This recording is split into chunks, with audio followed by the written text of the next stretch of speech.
From Wish TV and the All Indiana Podcast Network, this is the Business, Equity, and Opportunities Podcast with Scott Sander. Welcome to the Business, Equity, and Opportunities Podcast. I'm Scott Sander. Today's pod is an exclusive extended edition with extra information and conversation beyond what you saw in our Sunday morning broadcast. We are getting started with the Certified Vendor of the Month from the city's Office of Minority and Women's Business Development. It is International Global Solutions Corporation, led by President Clarence Lyles. Every business is unique and has a target audience. If you own or manage a business, Circulus Digital Media can help you connect and grow your customer base with turnkey digital solutions that are nimble, offering best-in-class results, service, and support to reach a bigger customer base, allowing you to pinpoint a specific audience down to the smallest details. Get outside the city, the state, span the globe. Put Circulus Digital Media to work for you. Get started now at circulusdigital.com. That's circulusdigital.com. Ryan Reynolds here from Mint Mobile. With the price of just about everything going up, we thought we'd bring our prices down. So to help us, we brought in a reverse auctioneer, which is apparently a thing. Mint Mobile Unlimited Premium Wireless. How to get 30, 30, how to get 30, how to get 20, 20, 20, how to get 20, 20, how to get 15, 15, 15, 15, just $15 a month? Sold! Give it a try at mintmobile.com/switch. Upfront payment of $45 for 3-month plan, equivalent to $15 per month required. New customer offer for first 3 months only. Speed slow after 35 gigabytes if network's busy. Taxes and fees extra. See mintmobile.com. My name is Clarence Lyles. I am president of International Global Solution, IGS. We are headquartered here in Indianapolis, and I've been in business since 2007 as a small business owner. We do work around telecommunications and IT and managed services, and we enjoy what we do here. It's an exciting time to be in that industry. Yes. I'd like to know a little bit about you, how you got started as an entrepreneur that led you into owning a company. Yeah, so originally I'm from Gary, Indiana, right? I came here in Indianapolis to go to school at IUPUI when it was IUPUI and now it's IU Indy, but on the Purdue side as an engineer. And so way back when I was thinking, hey, I'd love to be an engineer. I love math and science, but always had this spirit about entrepreneurship. And so going into entrepreneurship was just kind of where I was led to go. And originally, I started to do work around real estate and still do, actually. But then went into the telecommunications business and was really kind of looking to do something in distribution and found out that doesn't work when you don't have like huge warehouses and things like that. And so we went into implementation, and a lot of work that we do is around like physical security and things like that. So we're into protection, but you did ask the question about me. I have a beautiful wife, Karen, and 2 kids, one 15 and 25, my 25-year-old son who's here today. Very proud of him, and as well as my teenage daughter who is like my boss. And so we have a wonderful time together, live here in the city of Indianapolis, and love the city and the growth around it and things like that. So I think there's always a moment in time for every entrepreneur when they suddenly realize, I've got a good idea and I might actually be able to make a living of this. yes. When did what was that light bulb moment for you? You know, for me, I kind of fell into it almost, and it was just really my way because I've been an entrepreneur since I was in my early 20s. And when I started, it was tough. But I had a family member, I had a cousin who was like, hey, come and work with me, and immediately became his business partner in the real estate world. And it was like things were working. And so while they were still hard, and I was working 7 days a week and 16 and 20-hour days, I enjoy it. I enjoyed the flexibility. People think that because you're an entrepreneur, you can make your own schedule. You can't, but you do get times to do things that others don't. So, for example, I get up at 2 or 3 o'clock in the morning, and I can write to an RFP for 3 or 4 hours because it's my time to think. And so I can't say it was one light bulb moment, but it was just almost like I can't really see any other way. And so it was just for me, no choice but to make, things work as an entrepreneur. So I think it's quite brilliant that you have so many different levels of things you're in right now, especially the way the world is. You have a lot of touch points. And it sounds like you are also in a position to be solution-based for a lot of companies. yes.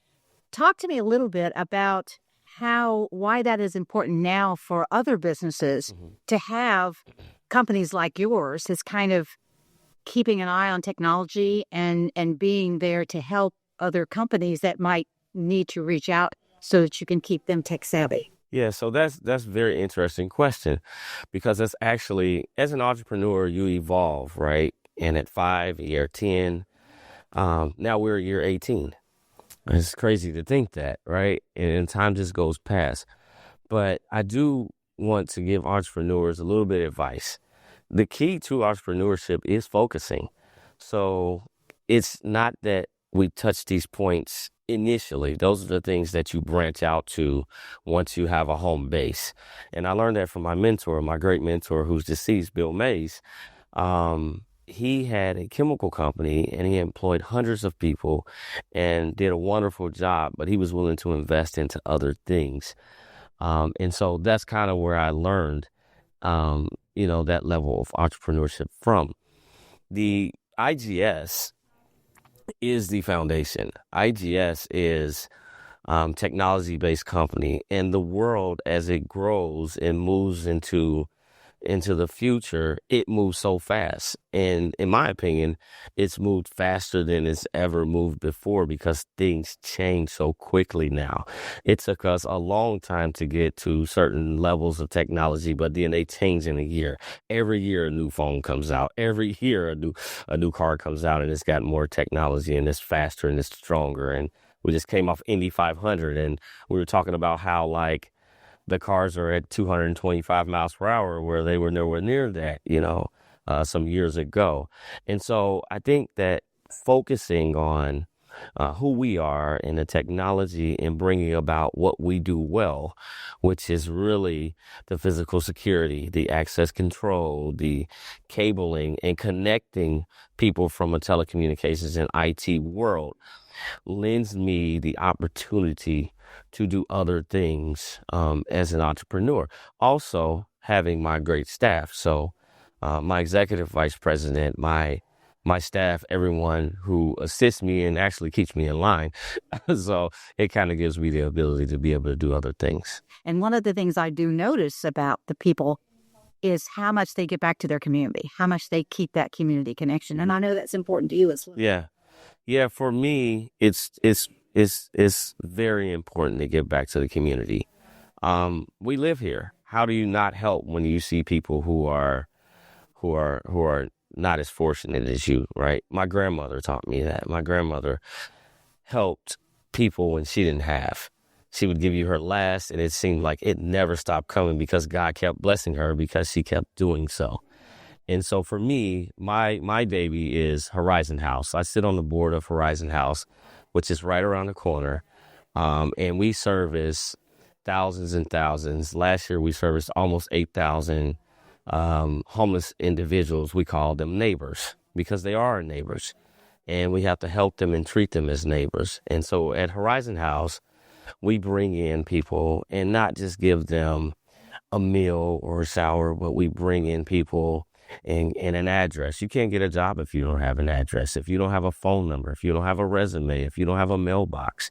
Those things are the things that Horizon House does for homeless. And not only that, their partnership with Eskenazi and things like that to assist them in getting healthy mentally and physically and going out to ultimately get jobs. And really the basis and the mission of Horizon House is to end homelessness by permanent supportive housing.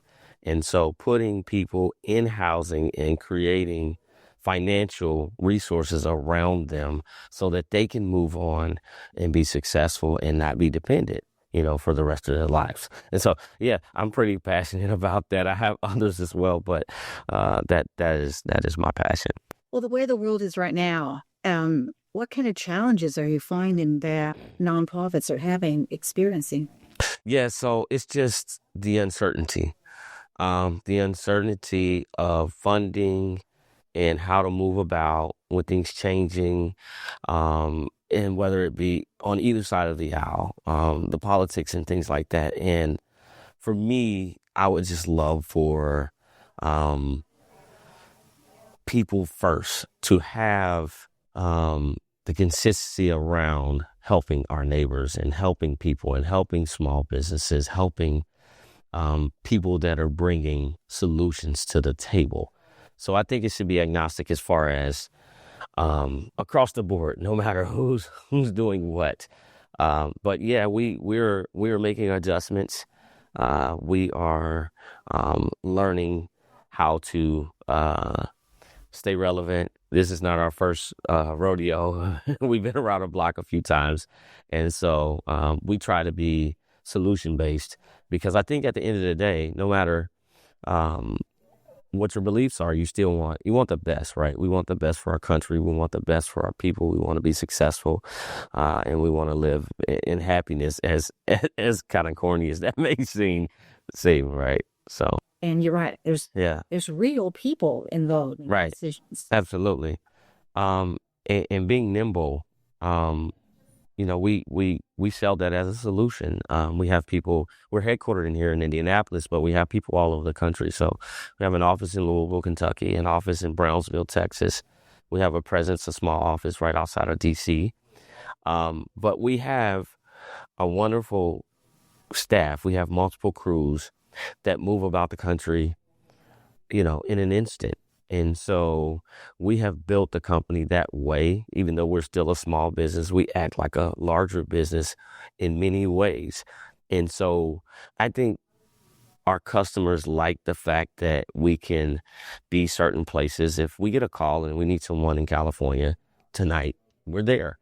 Not all small businesses can do that, and we haven't always been able to do that, but not only through our staff and our partner network, we're able to do that. And so I think you showing up and figuring out their problem is a real thing. So was that personal connection? So I like to ask people where you are right now in your life, getting up at 2 a.m. and the passion and dedication that you have. What warms your heart and gives you the most pride about where you are right now that keeps you going to that next step? So two things.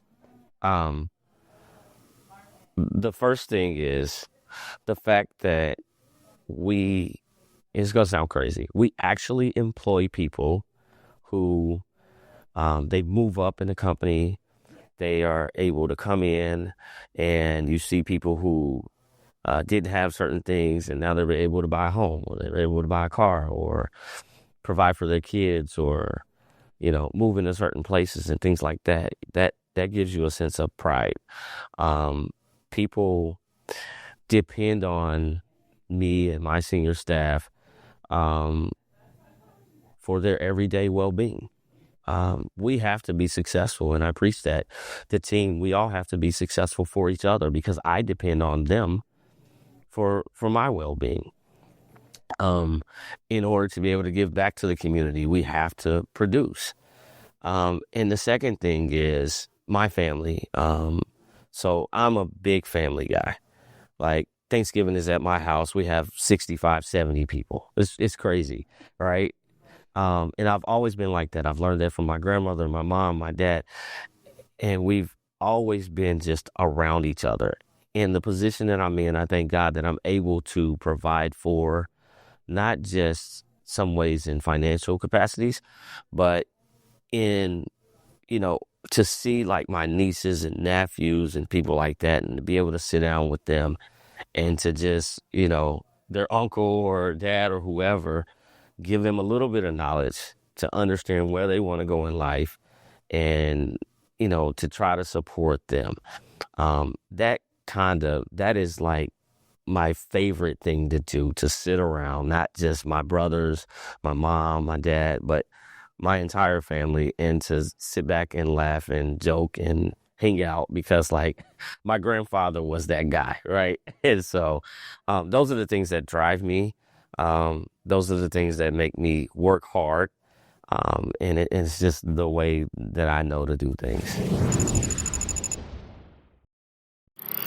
Our thanks again to all the contributors who joined us for this episode of the Business Equity and Opportunities podcast. We hope you found it enlightening, useful, and inspiring. You'll find more information about the show on our website, beoshow.com. You can watch Business Equity and Opportunities Sunday mornings at 10 on Wish TV or live stream it through wishtv.com.